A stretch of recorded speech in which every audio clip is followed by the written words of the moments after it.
लेकिन ये प्रयास जिन सपनों के लिए हो रहे हैं वो सारे विश्व के हैं, हर देश के हैं, हर समाज के हैं। प्रयास हमारे हैं, परिणाम सभी के लिए है, सारे संसार के लिए है। मेरा ये विश्वास दिनों दिन तब और भी दृढ़ हो जाता है जब मैं उन देशों के बारे में सोचता हूं जो विकास की यात्रा में भारत की तरह ही अपने अपने स्तर पर प्रयास कर रहे हैं। जब मैं उन देशों के सुख दुख सुनता हूं, उनके सपनों से परिचित होता हूं, तब मेरा ये संकल्प और भी पक्का हो जाता है कि मैं अपने देश का विकास और भी तेज गति से करूं, जिससे भारत के अनुभव उन देशों को भी काम आ सके। अध्यक्ष महोदय, आज से 3000 वर्ष पूर्व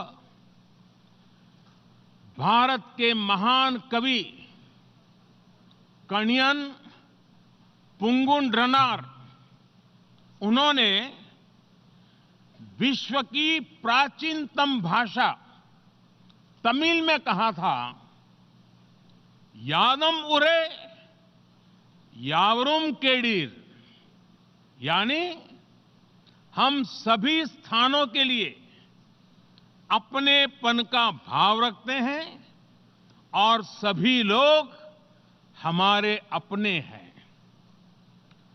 और ये 3000 साल पहले की बात कर रहा हूं।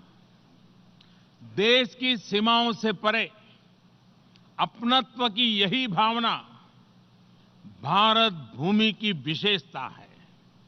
भारत ने बीते 5 वर्षों में सदियों से चली आ रही विश्व बंधुत्व और विश्व कल्याण की उस महान परंपरा को मजबूत करने का काम किया है, जो संयुक्त राष्ट्र की स्थापना का भी ध्येय रही है। भारत जिन विषयों को उठा रहा है, जिन नए वैश्विक मंचों के निर्माण के लिए भारत आगे आया है, उसका आधार वैश्विक चुनौतियां हैं, वैश्विक विषय है और गंभीर समस्याओं के समाधान का सामूहिक प्रयास है। अध्यक्ष महोदय, अगर इतिहास और पर कैपिटा एमिशन के नजरिए से देखें तो ग्लोबल वार्मिंग में भारत का योगदान बहुत ही कम रहा है, लेकिन इसके समाधान के लिए कदम उठाने वालों में भारत एक अग्रणी देश है। एक और तो हम भारत में 450 गीगावाट रिन्यूएबल एनर्जी के लक्ष्य पर काम कर रहे हैं, वहीं दूसरी ओर हमने इंटरनेशनल सोलर अलायंस स्थापित करने की पहल भी की है।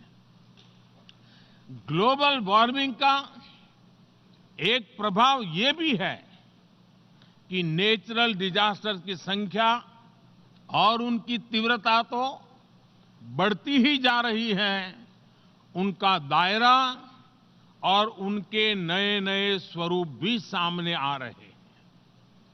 इस स्थिति को देखते हुए ही भारत ने coalition for disaster resilient infrastructure